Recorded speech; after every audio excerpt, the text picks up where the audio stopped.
सवाल आज़ादी से है।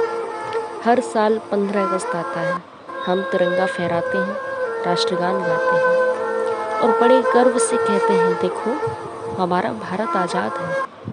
लेकिन कभी उन गलियों में भी जाकर देखो जहां आज़ादी के जश्न से पहले लोगों को 2 वक्त की रोटी का इंतज़ाम करना पड़ता है। कभी उस बच्चे की आंखों में झांक कर देखो जिसके हाथ में किताब होनी चाहिए थी, लेकिन गरीबी ने उसके हाथों में जिम्मेदारियां थमा दी। फिर खुद से पूछो, क्या यही वो आज़ादी थी जिसका सपना हमारे स्वतंत्रता सेनानियों ने देखा था? नेताओं के भाषणों में विकास की बातें बहुत होती हैं, वादों में हर घर तक खुशहाली पहुंच जाती है, लेकिन ज़मीनी हकीकत पूछो तो आज भी कई सवाल जवाब मांगते हैं।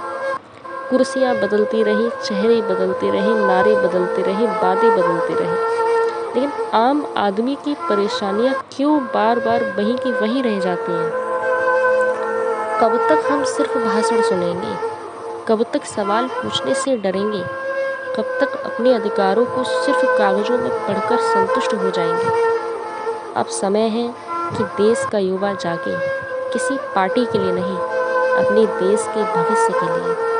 युवा अपनी ताकत पहचाने, क्योंकि जिस देश की सबसे बड़ी ताकत उसका युवा हो, उस देश का भविष्य कुछ मुट्ठी भर फैसलों का मोहताज नहीं हो सकता।